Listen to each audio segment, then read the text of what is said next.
Now, for the next session, we'll go into the panel. But before that, I want to start with a disclaimer. Eric Latif just threw me under the bus by saying that I am the one who will come and deal with the lack of gender balance in the panels. And therefore, before I start, I would want to just say that it's our joint kind of responsibility as the sector, not just the public sector, but also the private sector, to ensure that we should have more women voices in panels, in all sorts of events where we're talking about energy. I remember back when I was in JKUAT, we used to have like a class of about 80. And in the class of 80, there were, I think, five women within the 80. I know now the ratios are better. Those days we used to be called Juja boys. Eh? Now the ratios are getting much better, and I think we should just continue to encourage that. Without saying much more, I would then want to invite my panelists for today, and I'll start with Engineer Kipkemoi Kibias from KETRACO. If you could kindly come to the stage. Engineer Kipkemoi.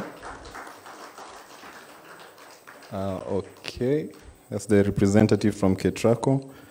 Then Engineer David Mudhike from KenGen. Engineer, if you could come to the stage.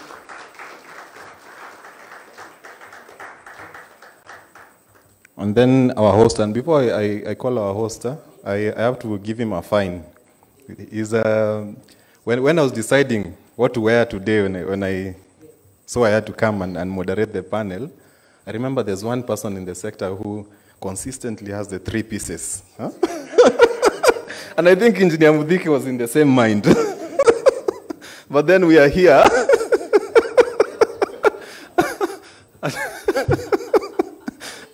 Dr. Engineer Siror Karibu. Let's clap for them as they come. The representative, Ajafika, please keep clapping. I know he's the host, but let's just keep clapping. Huh? I don't know if the representative from KETRACO is there, Engineer Kipkemoi Kibias. Okay, I think we'll just proceed, and I'll ask that the organizers take this podium away.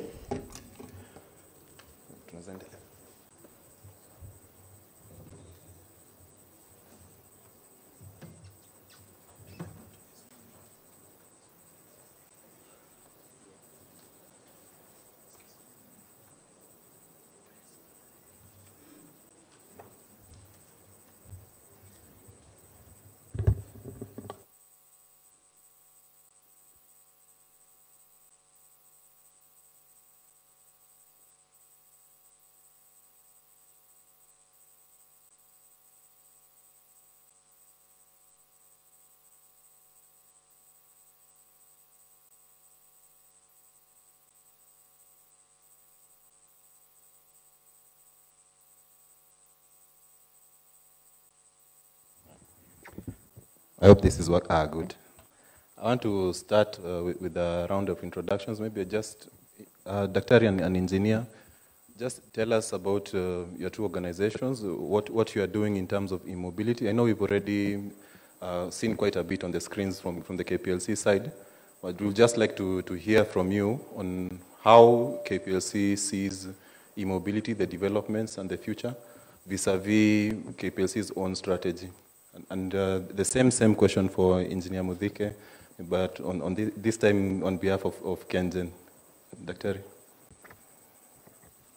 Yeah, thank you so much. There are a number of things and perspectives. Our perspective really as KPLC is this is the future. And when you look at all the parameters, especially for a third world country like ours, everything points in one direction. Right from the fact that when you look at the vehicles which use the fossils, the amount of money the government spends, especially in hard currencies, to import this fuel is quite steep. And I think you remember even not long ago when the dollar availability was really a challenge in the country. So by transitioning to e-mobility, that issue is addressed to a very large extent.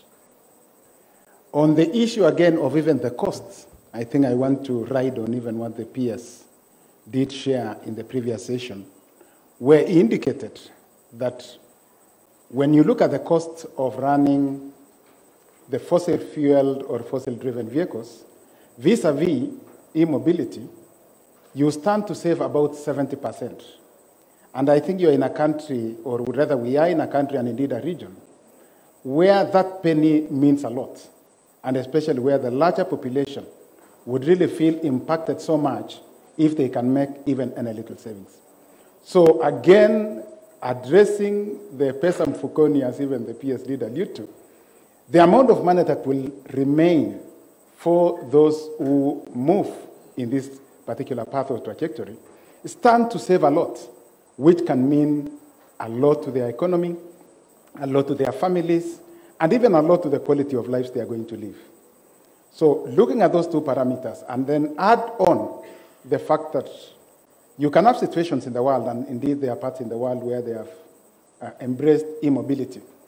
But again, when you look at the mix of the power that is being used to charge these vehicles, it could again be predominantly fossil. So on one side, yes, you have avoided the fossil, but what you are trying to avoid, you meet it in the next. But now, looking at the Kenyan situation, we have a mix, a power mix, which at times can be as high as 95%. I know we do quote that the power mix is 90% green, but let me state here that there are instances actually, and there are days, where the power mix is over 95% green. So when you measure now all the parameters, right from pollution, going into the savings that result from the transition, and looking at the savings in terms of foreign currency, it is quite evident then that really this is the future.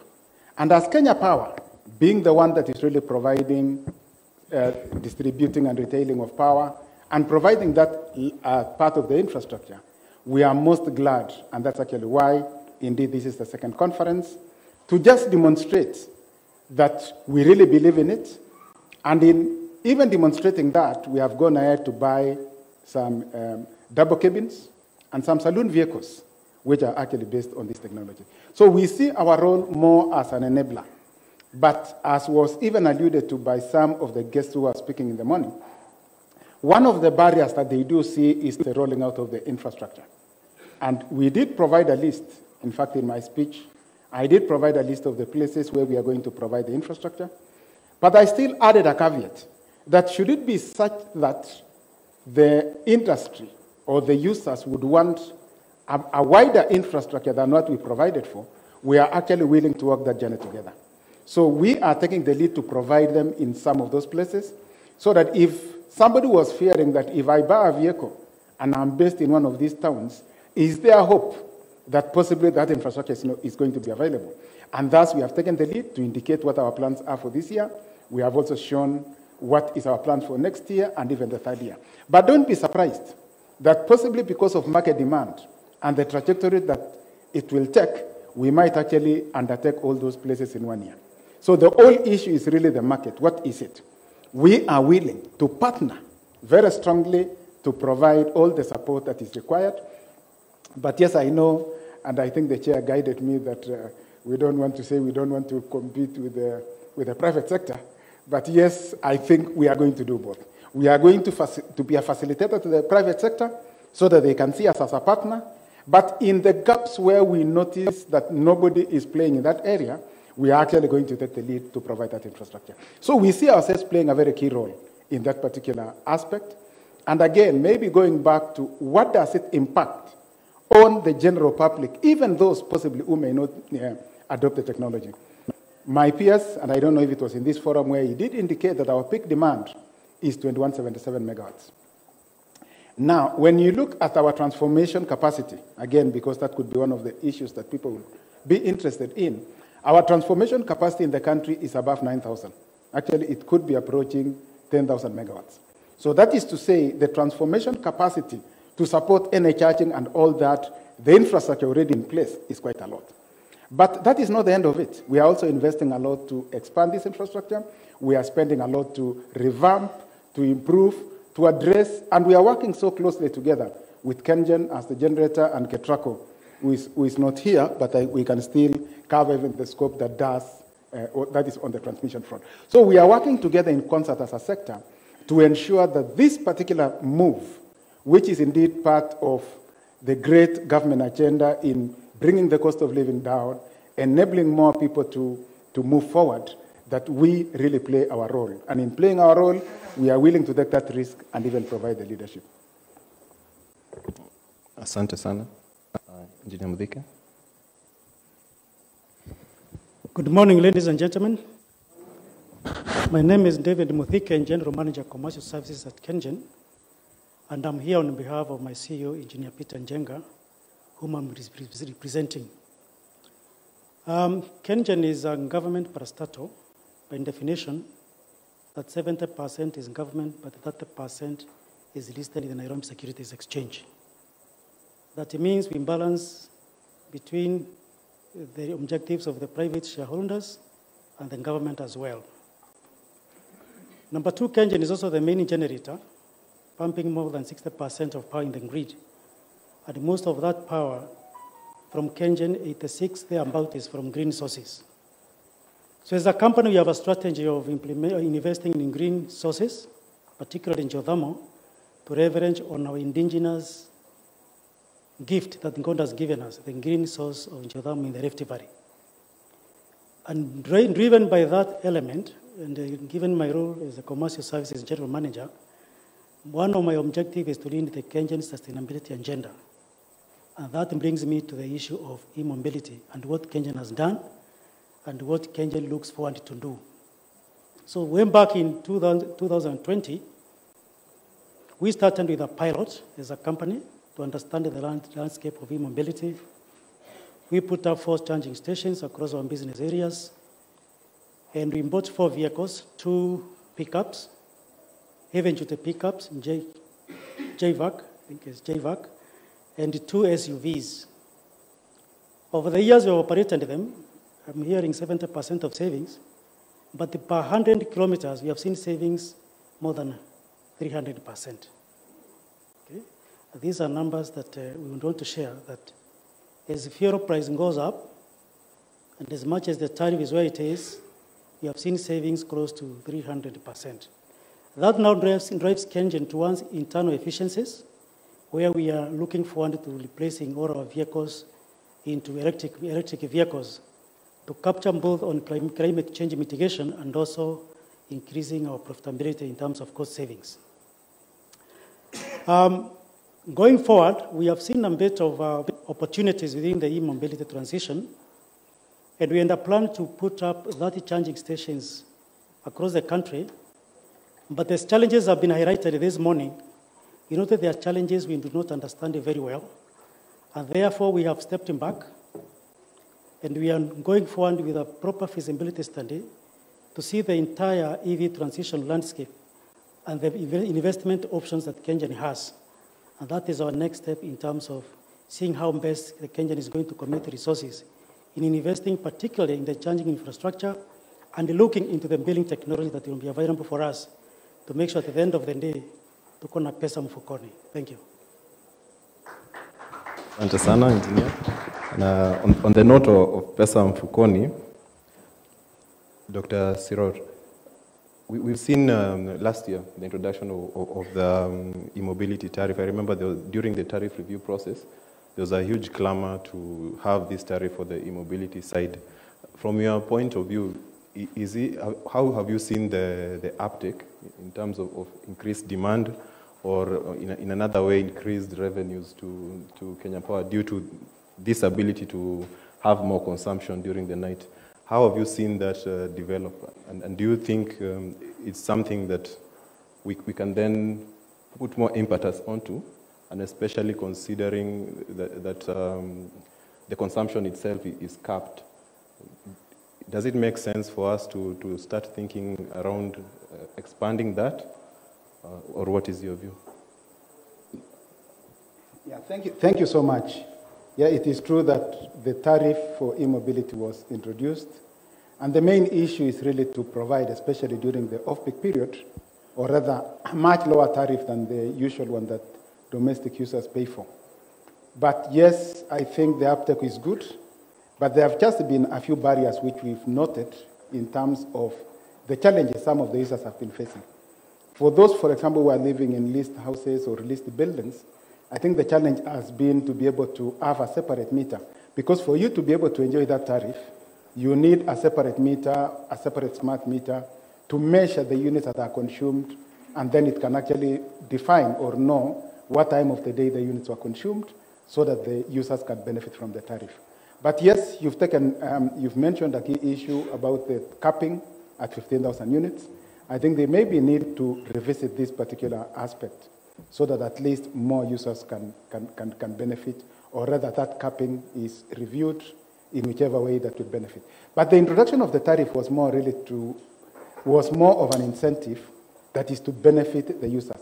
So it was not more to do with our revenue on our side, but it was an incentive to give a lower tariff to the users, which we do support, because when you look again at the benefits that are derived from this transition, it makes every sense.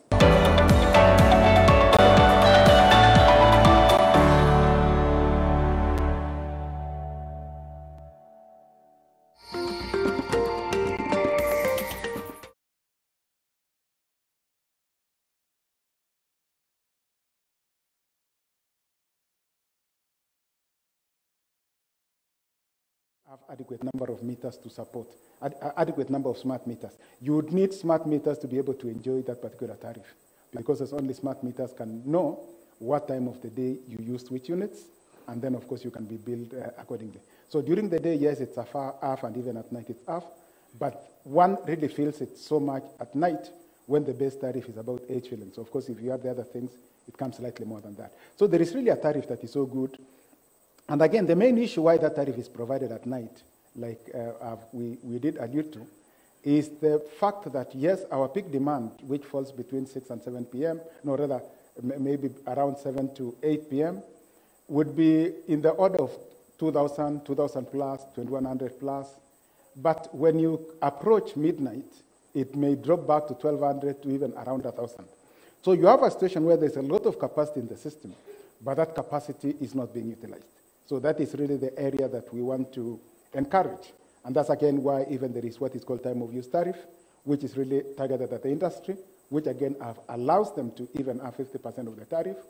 But importantly was this distinction and, of the e-mobility side, and providing them even with a special tariff that is always lower at any one time. And I have a follow-up to that. Now, if we look at e-mobility from the point of view of grid stability, both on the transmission and on the distribution side, we've seen ideas from Europe where cars can be used to charge and discharge the grid itself, and it requires a lot of infrastructure to be put in place. Both on the KETRACO and KPLC side, what are we doing to kind of strengthen the grid in preparation for these kind of opportunities? Or is the grid already strong? Okay, I think that's a very interesting dimension. I had not heard of that one, but from an engineering perspective, that makes a lot of sense. In that, if you can have a lot of widespread adoption, and you have a lot of vehicles that possibly can charge at night, and if somebody is not driving them, he just connects them to the grid, so that during this peaking, when you have peaks, it can act like a generator which is feeding to the grid. I think conceptually and from an engineering perspective, that does make a lot of sense.